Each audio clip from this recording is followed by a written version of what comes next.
চরফ্যাশন উপজেলা স্বাস্থ্য কমপ্লেক্স কাগজে কলমে 50 থেকে 100 শয্যায় উন্নতি হলেও বাস্তবে চলছে পুরনো 50 শয্যার কাঠামোতে। মূল ভবন 100 শয্যার হলেও জনবল, যন্ত্রপাতি ও সেবার সবকিছুই আটকে আছে আগের মতো। ফলে প্রতিদিন ভিড় জমছে কয়েকশো রোগীর, কিন্তু পর্যাপ্ত শয্যা না থাকায় অনেককে চিকিৎসা নিতে হচ্ছে মেঝেতে বা বারান্দায়। ডাক্তার, নার্স ও কর্মচারীর সংকটে ব্যাহত হচ্ছে সেবা কার্যক্রম, ভোগান্তিতে পড়ছেন সাধারণ মানুষ।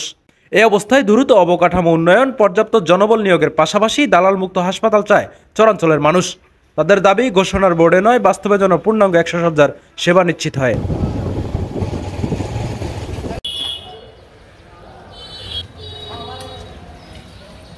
আমি বলবো যেমন 100 শয্যায় পরিচালিত হচ্ছে না, এটা 50 শয্যায় পরিচালিত হচ্ছে। তবে 2017 সাল বা 18 সাল যখন এই ভবনটা নির্মাণ করা হয়েছিল তখন এটা 100 শয্যার সক্ষমতা নিয়ে ভবনটা নির্মাণ করা হয়েছিল, যে পরবর্তীতে 100 শয্যায় চালু করলে যাতে সেই সক্ষমতা অনুযায়ী রোগীদের চিকিৎসার ক্ষেত্রে চালু করতে পারে।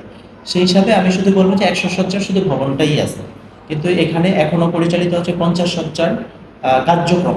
এখন আপনার এটার 100 শয্যা না, 50 শয্যারই বলা যায় হাসপাতাল, যেহেতু 50 শয্যার কার্যক্রম, এখনো কিন্তু 100 শয্যার কার্যক্রম শুরু হয়নি। 50 শয্যারই হাসপাতাল, সেই ক্ষেত্রে 50 শয্যার কার্যক্রমের মধ্য দিয়ে এখন যে পরিমাণ আমাদের ডাক্তার থাকার কথা ছিল সার্ভিস দেওয়ার জন্য, যে পরিমাণ নার্স থাকার কথা ছিল, সেখানেও শর্টেজ আছে। যেমন আমরা যদি 50 শয্যার কথাই চিন্তা করি, মানে 21 জন চিকিৎসক থাকার কথা ছিল, কনসালটেন্ট, মেডিকেল অফিসার সহ ইউএসএনপিও স্যার সহ নার্স থাকার কথা ছিল 30 জন। সেই তুলনায় এখানে এখন আমাদের কনসালটেন্ট 2 জন, ইউএসএনপিও স্যার, মেডিকেল অফিসার 6 জন, টোটাল সর্বমোট মিলে ডেন্টাল সার্জন সহ 11 জন।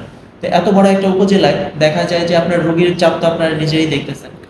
এরপরে আপনার ইনডোর, আউটডোর, তারপরে হচ্ছে জরুরি বিভাগ, তারপরে প্রশাসনিক কার্যক্রম থেকে শুরু করে তারপরে ফিল্ডের যে টিকা কার্যক্রম বা আলাদা যে কার্যক্রম, এই মোটামুটি আপনি চিন্তা করেন যে 11 জন চিকিৎসকের কাঁধে ভর করে এত বড় একটা উপজেলা চিকিৎসা সেবা চলতেছে। তার মানে এখানে আপনার যে 100 শয্যা তো নাই, বরং 50 শয্যা যেটা আমরা বলতেছি, সেখানেই ডাক্তার শর্টেজ।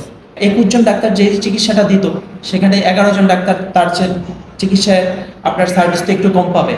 এই জন্য আমি বলবো যে শর্টেজ এখানে যতটুকু চেষ্টা করার ওনারা চেষ্টা করে যাচ্ছেন, আমাদের 21 জন চিকিৎসক চেষ্টা করে যাচ্ছেন যে এত বড় একটা উপজেলার এটা 100 শয্যা উন্নীত করা খুব জরুরি। 100 শয্যা উন্নীত করলে তখন এটা জনবলটা বেড়ে যাবে, তখন চিকিৎসক 21-এর জায়গায় চিকিৎসক চলে আসবে, আমাদের 40 জন নার্স চলে আসবে, তখন এই জনবলের সঙ্গে সামাল দিয়ে চিকিৎসাটা হয়তো অ্যাডজাস্টেবল হবে। চিকিৎসক হিসেবে বলবো এটা অতি সত্বর 100 শয্যা উন্নীত করতে পারলেই বরঞ্চ জনগণ যতটুকু চিকিৎসা সেবার পাওয়ার কথা সে তার কাছাকাছি চিকিৎসা সেবা পেয়ে থাকবে। এটি বাস্তবায়ন হলে চরফ্যাশনের কয়েক লক্ষ মানুষ সহজে পর্যাপ্ত স্বাস্থ্যসেবা পাবে। আধুনিক চিকিৎসা সুবিধা নিশ্চিত হবে উপকূলীয় এই দুর্গম জনপদের। তুষার সুমন, বাংলাদেশ টাইমস, ভোলা।